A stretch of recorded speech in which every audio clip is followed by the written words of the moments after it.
Bismillahirrahmanirrahim. Assalamu alaikum wa rahmatullahi wa barakatuh. Dear students, today we are going to study topic number 4 of chapter number 2. In the previous class, we had studied about cell wall. So, I had told you in the last class that we are in the next class we will study cell membrane. Today our topic is cell membrane. आप लोगों को याद होगा कि cell membrane के बारे में मैंने बताया था जब स्ट्रक्चर का एक खाका आपके सामने मैंने पेश किया था। उस वक्त ये बताया था कि सेल मेम्ब्रेन तमाम सेल्स में पाई जाती है। जो भी सेल हो, प्लांट सेल हो, एनिमल सेल हो, बैक्टीरियल सेल हो, फंगल सेल हो, जितने भी सेल्स हैं तमाम सेल के बाहर सेल मेम्ब्रेन होती है और इसका दूसरा नाम है प्लाज्मा मेम्ब्रेन। क्या नाम है? Plasma membrane. इसके बारे में छोटा सा तारुफ, cell membrane is a living part of cell. ठीक है, सेल मेम्ब्रेन प्लांट का लिविंग पार्ट होता है। हमने सेल वॉल के बारे में पढ़ा था, वो नॉन लिविंग पार्ट था। उसके बाद कैसी होती है? Cell membrane is thin, elastic and delicate layer. Cell membrane is thin, elastic and delicate layer. Cell membrane एक पतली, लचकदार और नाजुक झिल्ली होती है। कहाँ होती है? Surround cytoplasm. साइटोप्लाज्म को इसने घेरा हुआ होता है या साइटोप्लाज्म के गिर्द पाई जाती है। दोबारा देखें, cell membrane is a living part of cell. और उसके बाद कैसी होती है? Cell membrane is a thin layer, it is elastic, it is delicate.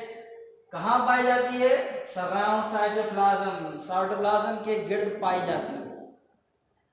अब हम इसका स्ट्रक्चर देखते हैं। स्ट्रक्चर ऑफ सेल मेम्ब्रेन, कि सेल मेम्ब्रेन की साख्त कैसी होती है। तो सेल मेम्ब्रेन की साख्त बहुत सारे साइंसदानों ने बयान की। उनमें से दो साइंसदान ऐसे हैं जिनका मॉडल एक्सेप्ट किया गया कि हाँ सेल मेम्ब्रेन ऐसी होती है, और उनके नाम थे सिंगर एंड निकोलसन। क्या नाम थे? Singer and Nicolson. ये दो साइंसदान थे जिन्होंने 1972 में 1972 में सेल मेम्ब्रेन का एक मॉडल पेश किया और उसका नाम उन्होंने दिया फ्लूइड मोज़ेक मॉडल। क्या नाम दिया? Fluid mosaic model. उस मॉडल के तहत cell membrane is composed of a phospholipid layer. Cell membrane phospholipid की लेयर से बनी होती है और ये लेयर दो होती हैं, यानी दो लेयर्स आपस में मिली हुई होती हैं, तो इन्हें कहा जाता है लिपिड बाइलेयर। ठीक है, फॉस्फोलिपिड से बनी होती है। जैसे ये कि रेड और ये ब्लैक मिलकर पूरा एक फॉस्फोलिपिड का मॉलिक्यूल है, तो ये दो मॉलिक्यूल मिलते हैं आपस में तो उससे एक लेयर बन जाती है। ठीक है, तो स्ट्रक्चर वाइज या साख्त के लिहाज से cell membrane is composed of lipid bilayer. ये लिपिड बाइलेयर सिर्फ लिपिड से बनी नहीं होती बल्कि ये फॉस्फोलिपिड से बनी होती है। ये जो ऊपरी हिस्सा है ये सेल के बाहर का हिस्सा है और ये जो नीचे वाला हिस्सा है ये सेल के अंदर का हिस्सा है। तो मोस्टली इसमें ये फॉस्फोलिपिड के मॉलिक्यूल पाए जाते हैं। उसके बाद इसके अंदर प्रोटीन एम्बेड होते हैं। जो निकोलसन और सिंगर ने मॉडल पेश किया था, उन्होंने कहा था कि सेल मेम्ब्रेन एक फॉस्फोलिपिड की लेयर है जिसमें प्रोटीन मॉलिक्यूल एम्बेडेड होते हैं, बिल्कुल उसी तरह जिस तरह बर्फ के तोदे समंदर के अंदर होते हैं, अंदर धंसे हुए होते हैं, कुछ हिस्सा बाहर होता है। तो उन्होंने कहा कि इसके अंदर प्रोटीन के मॉलिक्यूल इस तरह अंदर घुसे हुए होते हैं कि कुछ हिस्सा बाहर होता है और ज्यादातर अंदर होता है। ये प्रोटीन के मॉलिक्यूल भी काफी तादाद में होते हैं और ये प्रोटीन चैनल्स होते हैं, रास्ते होते हैं, ठीक है। इनके जरिए मुख्तलिफ चीजें सेल मेम्ब्रेन के अंदर आ सकती हैं और इससे बाहर भी जा सकती हैं। तो मैंने स्ट्रक्चर के बारे में आपको बताया कि सेल मेम्ब्रेन का जो स्ट्रक्चर है वो कहलाता है फ्लूइड मोज़ेक मॉडल। क्या कहलाता है? Fluid mosaic model. आपके नोट्स में लिखा हुआ है, हमने आपसे कहा था आप जब भी बायो का लेक्चर नोट करेंगे, सुनेंगे, तो आपके सामने आपके नोट्स खुले होने चाहिए और आपके नोट्स में टॉपिक पेज नंबर 17 पे मौजूद है, वहां देख लीजिए, आपको फ्लूइड मोज़ेक मॉडल लिखा हुआ नजर आए। According to fluid mosaic model, cell membrane composed of a lipid bilayer in which protein molecule embedded like icebergs in the sea. Fluid mosaic model के मुताबिक सेल मेम्ब्रेन फॉस्फोलिपिड की दोहरी layer पर मुश्तमिल होती है जिसमें प्रोटीन मॉलिक्यूल अंदर धसे होते हैं, बिल्कुल उसी तरह जिस तरह बर्फ के तोदे समंदर में होते हैं। समझ में आई ये चीज? ये जो रेड कलर के हैं ये फॉस्फोलिपिड लेयर है, दो है तो बाई लेयर हो गई, फॉस्फोलिपिड बाई लेयर, ठीक है, लिपिड बाई लेयर या फॉस्फोलिपिड बाई लेयर। तो ये सेल मेम्ब्रेन का छोटा सा तारुफ, ये उसका स्ट्रक्चर। अब उसके बाद फंक्शंस ऑफ सेल मेम्ब्रेन। आपके नोट्स में 4 पॉइंट्स लिखे हुए हैं, उन्हीं में से मैंने ये 2 पॉइंट्स लिए हैं जो मोस्ट इंपॉर्टेंट है।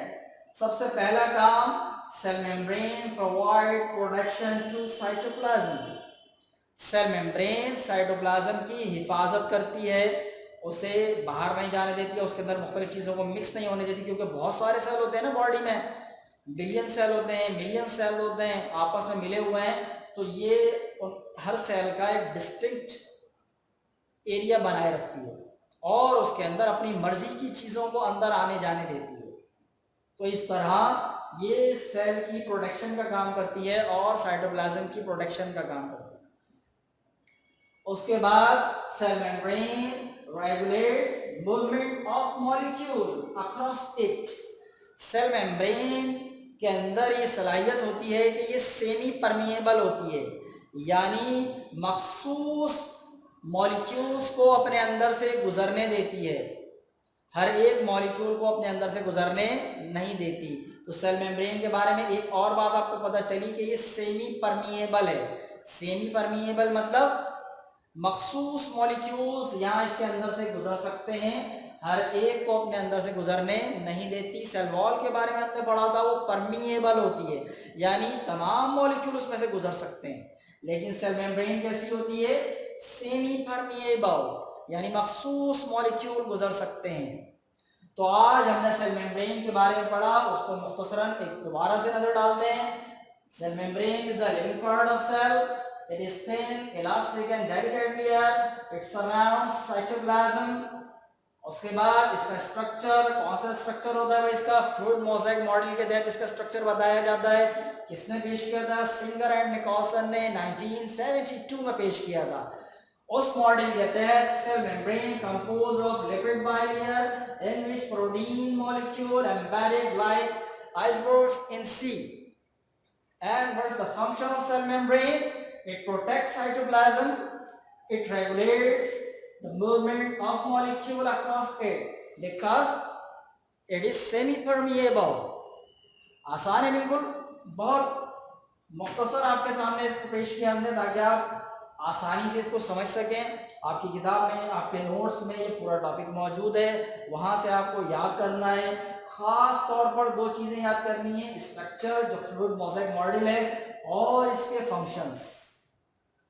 2 फंक्शंस याद कर लेंगे तो भी बहुत है, ठीक है। तो होम असाइनमेंट क्या है? स्ट्रक्चर ऑफ सेल मेम्ब्रेन याद करना है फ्लूइड मोज़ेक मॉडल के तहत और फंक्शंस, और आपको इसे अपने रजिस्टर में लिखना है। और आखिर में वही बात कि जब आप नोट्स बनाएंगे, अपने नोट्स लिखेंगे, अपने रजिस्टर में लिख रहे होंगे, तो उस वक्त प्रेजेंटेशन का बहुत ख्याल रखेंगे, क्योंकि आगे इम्तहान में आपको एक अच्छी प्रेजेंटेशन चाहिए और टाइम बाउंडेड प्रेजेंटेशन चाहिए। तो अभी से उसके ऊपर काम करेंगे, अभी से उसको लिखने की आदत डालेंगे, तो आपकी प्रेजेंटेशन भी इम्प्रूव हो जाएगी और लिखाई भी इम्प्रूव होगी और आपकी स्पीड भी इम्प्रूव होगी, ठीक है। तो इंशाल्लाह अगली क्लास में साइटोप्लाज्म के बारे में पढ़ेंगे। तब तक के लिए अस्सलामु अलैकुम वरहमतुल्लाहि व बरकातुहू। अल्लाह हाफिज़।